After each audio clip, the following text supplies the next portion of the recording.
প্রিয় ফকিরহাটবাসী, বাংলাদেশ জামাত ইসলামী এবং 11 দলীয় ঐক্য জোট একদল সৎ নেতৃত্বের মাধ্যমে আল্লাহর আইন দিয়ে এই জমিনকে পরিচালনা করতে চায়।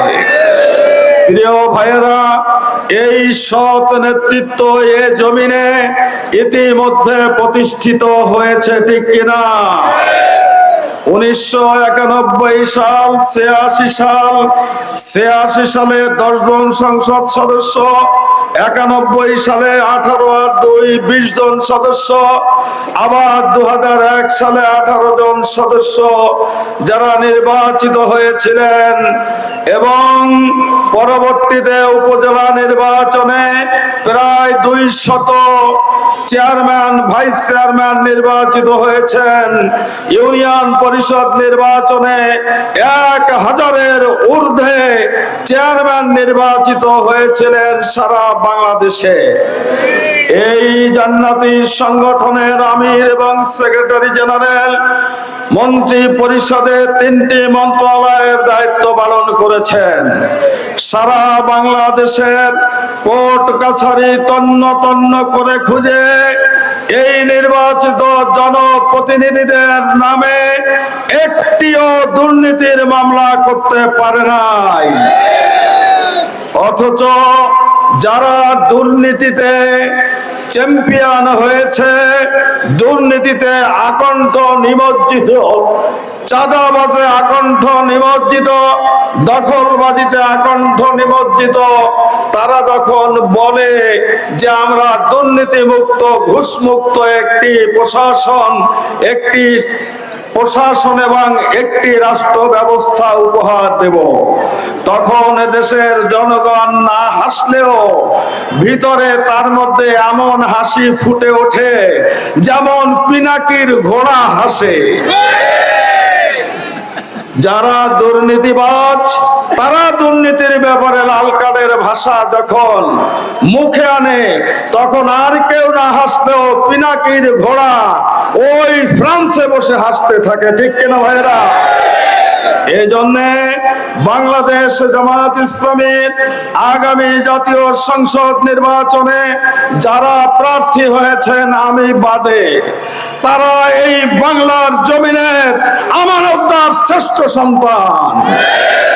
অতএব আগামী 12 তারিখের নির্বাচনে বিশ্ববাসী দেখবে একটি উচ্চ শিক্ষিত এবং বিভিন্ন পেশায় নিয়োজিত একদল সৎ মানুষ জাতীয় সংসদের আসনগুলিকে রঙিন করেছেন, অলংকৃত করেছেন। বিশ্বের বুকে একটি অনন্য নজির স্থাপন হবে ইনশাআল্লাহ। আমি মনে করি 300 আসনের মধ্যে আমি মশিউর রহমানের চেয়ে অযোগ্য আর কেউ নাই। এইটা আমার ফিলিংস, আমি সেটি প্রকাশ করলাম। সংগ্রামী ভাইয়েরা, যারা দুর্নীতি করে না ওরাই পারে দুর্নীতিকে লাল কার্ড দেখাতে, অন্য কেউ পারে না। প্রিয় ভাইয়েরা, ন্যায় ইনসাফ ভিত্তিক রাষ্ট্র ব্যবস্থা গড়তে পারে যাদের জীবনটা ন্যায় ইনসাফের অলংকারে অলংকৃত, তারাই কেবলমাত্র ন্যায় ইনসাফ পূর্ণ করতে পারে। এ ব্যাপারে ওমর রাদিয়াল্লাহু তাআলা আনহু, আল্লাহর রাসূলের সালিশ আপনারা দেখেছেন। বর্মনিয়া ইহুদি আর মুসলমান ঝগড়া করলো, আল্লাহর নবীর কাছে সালিশ দায়ের হলো। সব কথা শুনে আল্লাহর নবী বলে দিলেন, বর্ম ইহুদিকে দিয়ে দাও, বর্মের মালিক তুমি নাও। বর্মের মালিক, বর্ম বোঝেন? বর্ম হলো যুদ্ধের সময় লোহার পোশাক, বুলেট প্রুফ জ্যাকেট, সেই সময়কার। প্রিয় ভাইরা, আল্লাহর নবীর বিচার পছন্দ হয়নি সাহাবীর, ওমরের কাছে সঠিক বিচার চাইতে গেছে। ওমর রাদিয়াল্লাহু তাআলা আনহু আমাদের উত্তরসূরি, তাদের চারিত্রিক বৈশিষ্ট্য নিয়ে বাংলাদেশ জামাত ইসলামী একদল ন্যায় ইনসাফ ভিত্তিক মানুষ তৈরি করতে সক্ষম হয়েছে। ওমর রাদিয়াল্লাহু তাআলা আনহু ন্যায় ইনসাফের বিচার করে দিয়েছিলেন কিনা? অনেকে মনে করেন যে আপনারা এত নরম কথা বলেন কেন।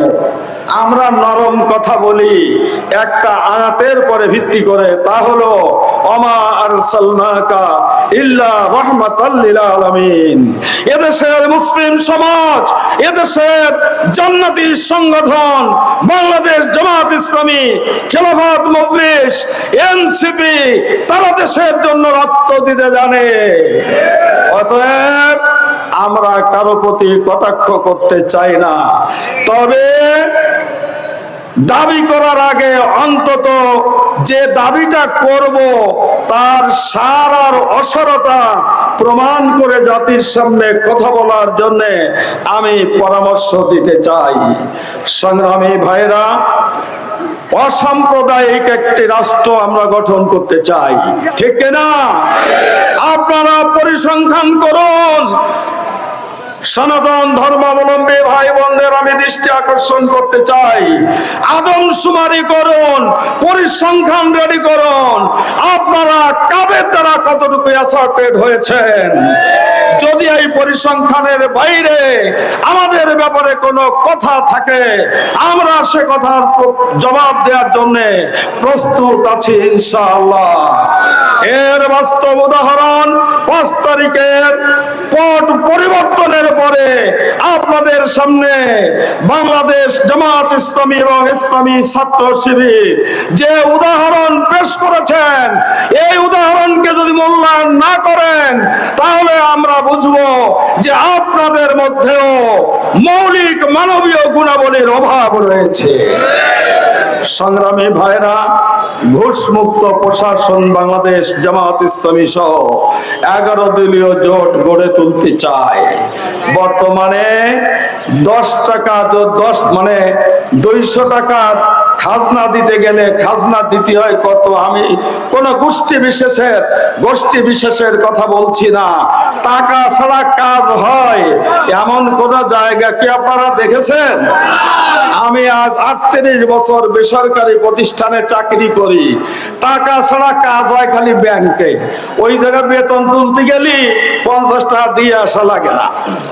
আর যেখানে যাবেন সেখানেই তো ঘুষ আর দুর্নীতি, ঠিক কিনা? এই ঘুষ আর দুর্নীতিকে যদি লাল কার্ড দেখানো যায় তাহলে উৎপাদন আর শিল্প কলকারখানার বাইরে পাচার করা, দুর্নীতি করার টাকা যদি এদেশের দরিদ্র মানুষের মধ্যে বিতরণ করা যায় ন্যায় ইনসাফের ভিত্তিতে, তাহলে বাংলাদেশের 18 কোটি মানুষের মধ্যে জাকাত নেওয়ার কোন লোক থাকবে না ইনশাআল্লাহ। প্রিয় ভাইরা, আমি আমার কথা দীর্ঘায়িত করতে চাই না। মাদক আমাদেরকে আজকে কুড়ে কুড়ে খাচ্ছে, আমাদের সন্তানদেরকে ধ্বংস করছে। চুক্তি আছে মাসে কত দিতে হবে মাদকের ব্যবসা করলে, আছে না এরকম? এই জাতীয় কোন কর্মকাণ্ড আগামী দিনে যদি আল্লাহ রাব্বুল আলামিন 11 দলীয় জোট এবং জামাত ইসলামীর নেতৃত্বে এদেশের সরকার গঠন করার মেহেরবানি করেন, তাহলে এই সকল সিন্ডিকেট এই দেশে কোনো অবস্থাতেই রক্ষা পাবে না। প্রিয় ভাইরা, বেকার মুক্ত বিষয় নিয়ে আমাদের শ্রদ্ধাভাজন আমিরে জামাত তিনি বলেছেন যে বেকার ভাতা দিয়ে আমার যুবকদেরকে লজ্জিত করতে চাই না, ওদের হাতে ভিক্ষা দিতে চাই না, ওদেরকে কচ্চে হাসানা দিয়ে কর্মসংস্থানের মাধ্যমে ওদেরকে প্রতিষ্ঠিত করতে চাই। আমির জামাত ঘোষণা দিয়েছেন না, আমরাও সেই ঘোষণার সাথে কমিটেড, আমরাও সেই ঘোষণার সাথে প্রতিজ্ঞাবদ্ধ। প্রিয় ভাইয়েরা, আমার বক্তব্য আর আমি দীর্ঘায়িত করতে চাই না। সর্বশেষ যে কথাটি আমি বলতে চাই, ফকিরহাটবাসী আজকে যে চিত্র আমার সামনে হাজির করেছে, সারা বাংলাদেশে যত আসনে আল্লাহর মেহেরবানিতে 11 দলীয় জোট এবং বাংলাদেশ জামাত ইসলামীর দিকে মানুষ ঝুঁকছে, তাতে আমরা স্বপ্ন দেখছি আল্লাহ তাআলা এই জোটকে আগামীতে ক্ষমতায় আনবে ইনশাআল্লাহ। প্রিয় ভাইরা, বাগেরহাট 1 আসন কি পিছিয়ে থাকবে? বাগেরহাট 1 আসন কি সেই স্রোতধারার সাথে ঐক্যমত পোষণ করে ন্যায় ইনসাফের বাংলাদেশ গড়বে? কারা কারা কোরআনের কর্মী হয়ে আগামী কয়েক দিনের ঘুমকে বাদ দিয়ে কারা কারা ময়দানে থাকবো? মাহমুদকে দেখিয়ে দেই। রব্বুল আলামিন তুমি কবুল করে নাও, সকলে বলি আমিন। বিজয়ের স্বপ্ন আমাদেরকে দেখিয়েছেন।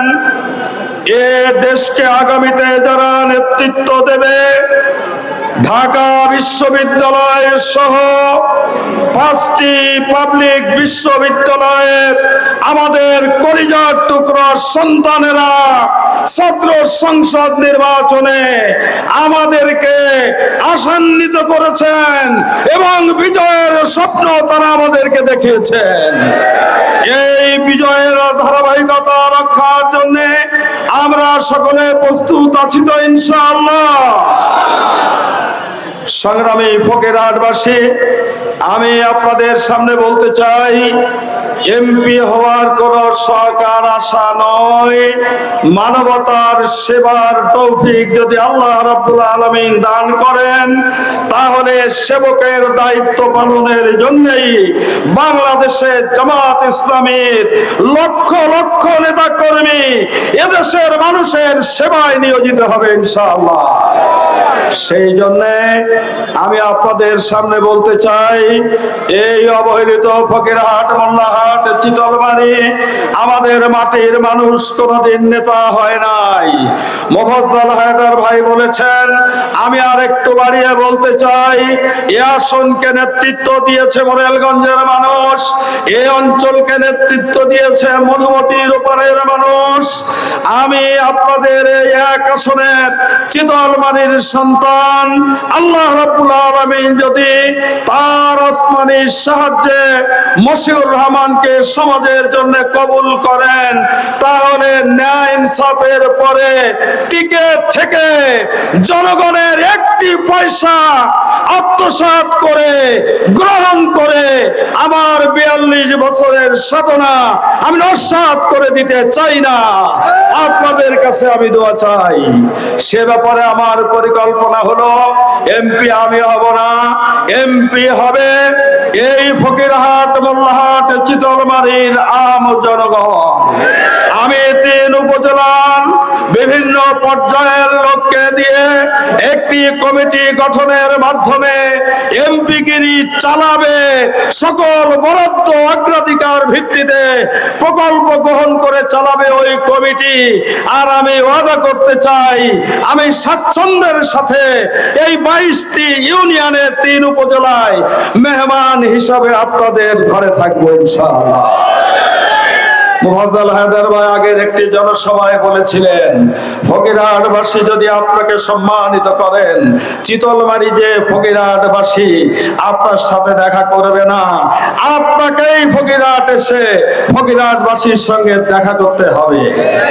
আল্লাহ তাআলা যদি বিজয় দান করেন, তাহলে যে কয়দিন সময় পাবো ন্যায় ইনসাফের ভিত্তিতে ভাগ করে ফকিরহাটে লজিং থাকবো, মোল্লাহাটে লজিং থাকবো, চিতলমারিতেও থাকবো। কোন বৈষম্য এখানে আমি করব না ইনশাআল্লাহ। মেগা প্রজেক্টের মাধ্যমে এই অঞ্চলকে সিঙ্গাপুরের একটি অঞ্চল বানানো যায়।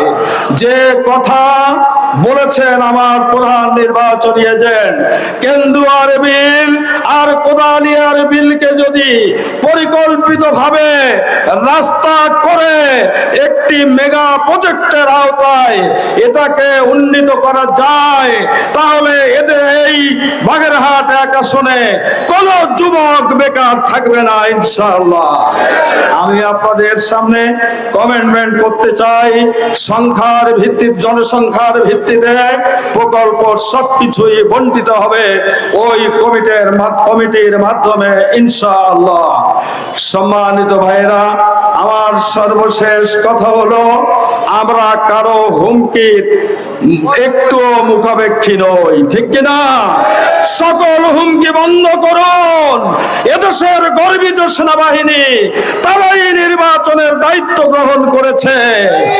আর যদি আইন শৃঙ্খলা বাহিনীর কোন পক্ষপাতমূলক আচরণ এ পর্যন্ত আমরা দেখি নাই। যদি দেখি তাহলে 5ই আগস্টের কথা কেউ ভুলে যাবেন না। এনসিপি সহ ছাত্র জনতা এখনো পর্যন্ত বাংলার জমিনে আছে, ঠিক কিনা? যোগ্যতার পরিচয় দেওয়ার জন্য আই হ্যাভ এ প্ল্যান। পরশুদিন ফরিদপুরে তিনি মঞ্চে জিজ্ঞাসা করলেন, আমি ইউটিউবে দেখেছি যে তিনি বলতেছেন যে এই ফরিদপুরে সয়াবিন উৎপাদন হয়। তখন শ্রোতারা কেউ জবাব দেয় না, কি হয় না?